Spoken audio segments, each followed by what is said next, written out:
Hello friend, मैं हूं संदीप कुमार। आपके यूट्यूब चैनल एसके स्टडी में वेलकम है। दोस्तों, आज की इस वीडियो में हम लोग बिहार पुलिस महिला कांस्टेबल सेवा परीक्षा 4/10/2020 के प्रश्न पत्र को करेंगे लोग। दोस्तों, इसमें हम 30 तक के क्वेश्चन को करा चुके थे। आइए 31 नंबर क्वेश्चन को करते हैं। 31 नंबर क्वेश्चन है कि घनानंद किस काव्य धारा के कवि हैं। तो इस क्वेश्चन का जो राइट आंसर होगा वो ऑप्शन बी हो जाएगा, ऋतुमुक्त। ठीक है। क्वेश्चन नंबर 32 देखिए, कोई कार 80 किलोमीटर प्रति घंटा की चाल से चल रही है तो 480 किलोमीटर की दूरी तय करने में कितना समय लगेगा। दोस्तों, इसमें समय बताना है। ठीक है, तो समय बराबर क्या होता है,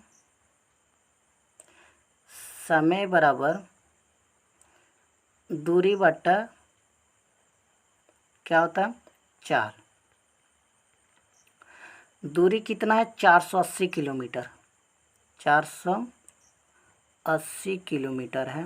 ठीक है, और किस चाल से चल रही है 80 किलोमीटर प्रति घंटा। तो चाल क्या है 80 किलोमीटर प्रति घंटा। एक जीरो से एक जीरो कट जाएगा, 8 छक्के 48। किलोमीटर से किलोमीटर को कैंसिल कर देंगे तो कितना आ जाएगा 6 घंटा। ठीक है, तो इस क्वेश्चन का जो राइट आंसर होगा वो ऑप्शन सी हो जाएगा, 6 घंटा। ठीक है, ये मैथ का क्वेश्चन था।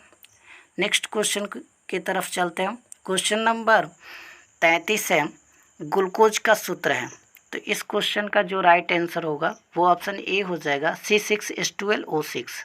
ठीक है, एक चीज़ दोस्तों याद रखिएगा, यहीं पे चीनी का सूत्र क्या होता है। तो चीनी का सूत्र होता है C12H22O11। ठीक है, ये चीनी का सूत्र होता है और ग्लूकोज का सूत्र होता है C6H12O6। ठीक है, तो इसे भी याद रखना है।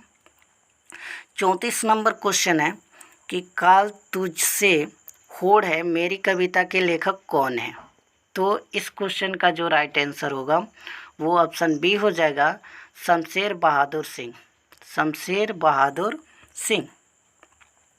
35 नंबर क्वेश्चन है कि बच्चा को जन्म लेने के बाद कौन सा टीका लगाया जाता। दोस्तों, एक चीज़ नोटिस करते होंगे कि जब बच्चा जन्म लेता है तो बच्चा के जन्म लेने के 24 घंटे के अंदर उसे एक टीका दिया जाता है। ठीक है, एक टीका लगाया जाता है। वो टीका हेपेटाइटिस बी का होता है। ठीक है, तो याद रखिएगा, इस क्वेश्चन का राइट आंसर क्या हो जाएगा, ऑप्शन बी, हेपेटाइटिस बी। ठीक है, 36 नंबर क्वेश्चन है कि डेयरी फार्म में किसका उत्पादन होता है। ठीक है, तो डेयरी फार्म का मतलब समझ लीजिए कि डेयरी फार्म का मतलब क्या होता है। तो डेयरी फार्म का मतलब होता है कि वैसा जगह, वैसा स्थान जहाँ पे दूध या दूध से संबंधित पदार्थों का उत्पादन होता है। ठीक है, तो इस तरह से इस क्वेश्चन का जो राइट आंसर होगा ऑप्शन सी हो जाएगा। ठीक है, दूध।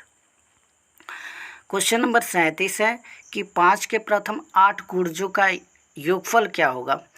तो 5 का मल्टीपल 8 लिखना है। ठीक है, तो आइए इस क्वेश्चन को सॉल्व करते हैं। मैथ का क्वेश्चन है, 5 + 10 + 15 + 20 + 25 + 30 + 35 + 40। ठीक है, ये 5 के गुणज हैं, मल्टीपल है। ठीक है, इसमें सब संख्या में जो है 5 कॉमन है तो 5 कॉमन ले लेते हैं। तो यहाँ पे 1 हो जाएगा, 2 हो जाएगा, 3 हो जाएगा, 4 हो जाएगा, 5 हो जाएगा, 6 हो जाएगा, 7 7। ठीक है, अब प्लस क्या हो जाएगा 8 हो जाएगा। अब देखिए ये 5 को कॉमन लिए हैं तो रहेगा ही। अब देखिए इसमें सबसे बड़ी संख्या क्या है 8 है, तो 8 को ले लेंगे। इससे बड़ा जस्ट एक संख्या क्या होगी 9 होगी, और 2 से क्या कर देंगे भाग कर देंगे। 2 चौका क्या हो जाएगा 8, 9 चौका 36 होगा, तब 5 गुणे 36 यानी 180। तो इस क्वेश्चन का जो है जो आंसर होगा ऑप्शन बी हो जाएगा। ठीक है, 180। चलिए नेक्स्ट क्वेश्चन की तरफ चलते हैं। क्वेश्चन नंबर 38 है, जिसमें वस्तु का केवल एक विक्रेता होता है, ऐसे बाजार की स्थिति है। तो ऐसे बाजार की स्थिति को हम कहते हैं एकाधिकार। तो इस क्वेश्चन का राइट आंसर क्या हो जाएगा? ऑप्शन बी हो जाएगा। ठीक है, चलिए क्वेश्चन नंबर 39 है कि विद्युत चुंबक बनाया जाता है। तो विद्युत चुंबक जो है वो नरम लोहा का बनाया जाता है, नरम लोहे से। ऑप्शन बी हो जाएगा। ठीक है, इस क्वेश्चन का आंसर। अच्छा, एक चीज़ दोस्तों यहीं पे याद रखिएगा कि विद्युत चुंबक का उपयोग कहाँ कहाँ पे होता है। तो विद्युत चुंबक का उपयोग जो है विद्युत मोटर में किया जाता है, टेलीफोन में किया जाता है, लाउड स्पीकर में किया जाता है। तो याद रखिएगा। ठीक है, चलिए क्वेश्चन नंबर 40 है, निम्नलिखित में से कौन सा एक लुप्तप्राय औषधि पादप है? तो इस क्वेश्चन का आंसर हो जाएगा ऑप्शन बी, इसबगोल। ठीक है, चलिए 41 नंबर क्वेश्चन है, ऊष्मागतिकी का प्रथम नियम जिस संरक्षण नियम के ऊपर आधारित है वह है।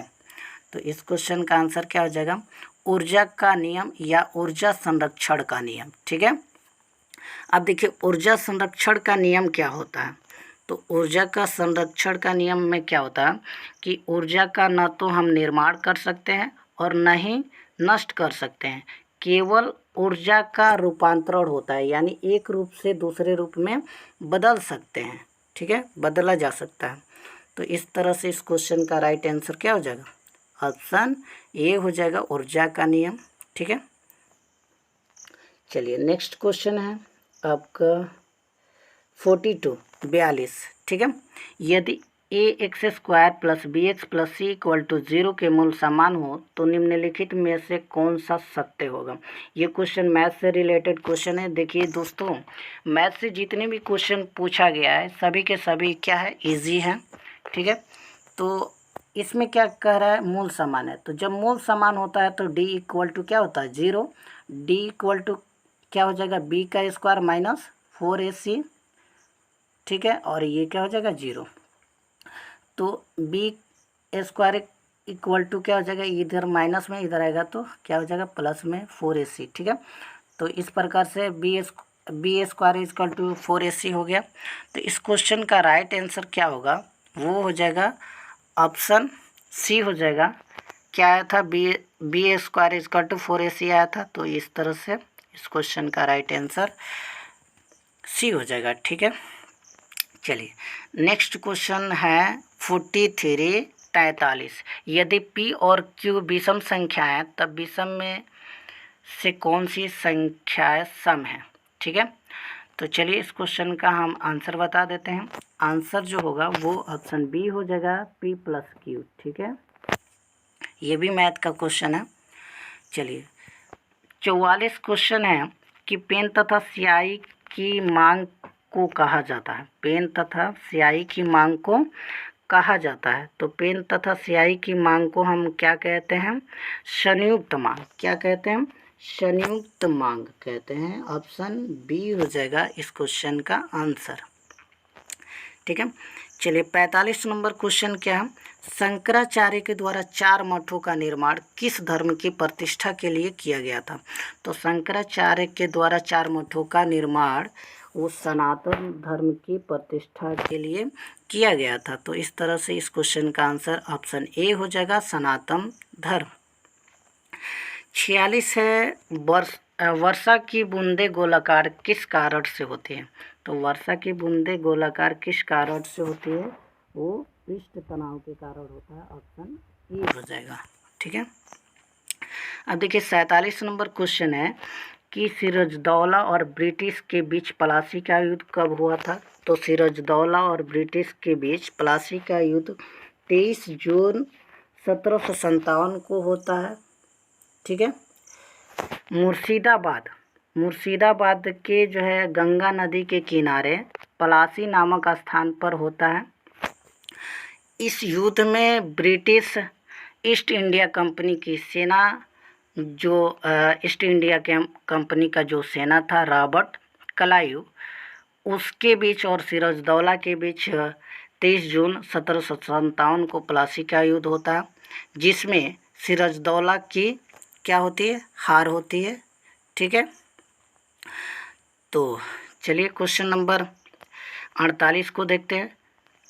मुद्रा के आंतरिक मूल्य का अर्थ क्या है? तो मुद्रा के आंतरिक मूल्य का अर्थ क्या होता है? तो मुद्रा की क्रय शक्ति। इस क्वेश्चन का राइट आंसर क्या हो जाएगा? ऑप्शन सी, मुद्रा की क्रय शक्ति। चलिए 49 नंबर क्वेश्चन है कि निम्न में से कौन सा तत्व है? तो इस क्वेश्चन का राइट आंसर क्या हो जाएगा? ऑप्शन सी हो जाएगा, हीरा। ठीक है, और यहीं पे एक चीज़ याद रखिएगा, हीरा क्या है, धातु है कि अधातु? तो अधातु है। ठीक है, चलिए क्वेश्चन नंबर 50 है कि रासायनिक ऊर्जा को विद्युत ऊर्जा में परिवर्तित करने वाली युक्ति कहलाती है। देखिए ध्यान से क्वेश्चन को समझिए, रासायनिक ऊर्जा को विद्युत ऊर्जा में परिवर्तित करने वाली युक्ति कहलाती है। तो इस क्वेश्चन का राइट आंसर क्या हो जाएगा? ऑप्शन डी, विद्युत कोश। 51 नंबर क्वेश्चन है, स्थिर ताप पर गैस के निश्चित द्रव्यमान का आयतन कम करने पर दाब क्या होगा? दाब घटेगा, अपवर्तित रहेगा, बढ़ेगा या बढ़ेगा तथा घटेगा, दोनों। ठीक है, तो इस क्वेश्चन का राइट जो आंसर होगा वो क्या होगा? दाब बढ़ेगा। दाब क्या होगा? बढ़ेगा। स्थिर ताप पर गैस के निश्चित द्रव्यमान कम आयतन कम करने पर दाब क्या होता है? बढ़ता है। तो ऑप्शन सी हो जाएगा इस क्वेश्चन का आंसर। क्वेश्चन नंबर 52 है, इनमें कौन सार्क का सदस्य है? तो इस क्वेश्चन का जो राइट आंसर होगा ऑप्शन ए हो जाएगा, मालदीव। ठीक है, सार्क की स्थापना कब होता है? तो 8 दिसंबर 1985। ठीक है, इसकी स्थापना होती है सार्क का। इसका मुख्यालय कहाँ पड़ता है? तो इसका मुख्यालय काठमांडू पड़ता है, काठमांडू। ठीक है, काठमांडू। ठीक है, इसमें टोटल कितने देश आते हैं? तो 8 देश आते हैं। कौन कौन से आते हैं? तो भारत आता है, भारत, इंडिया। ठीक है, उसके बाद पाकिस्तान आता है, पाकिस्तान आ जाता है। उसके बाद क्या आ जाता है? बांग्लादेश आ जाता है, बांग्लादेश। ठीक है, बांग्लादेश। उसके बाद जो है नेपाल आ जाता है, नेपाल आ जाएगा। उसके बाद जो है भूटान आ जाएगा, भूटान। ठीक है, BH लिख देते हैं, भूटान। उसके बाद क्या आ जाएगा? श्रीलंका आ जाएगा। कौन आ जाएगा? श्रीलंका आ जाएगा। ठीक है, उसके बाद मालदीव आ जाएगा, मालदीव, मालदीव। ठीक है, मालदीव। उसके बाद अफ़गानिस्तान, क्या?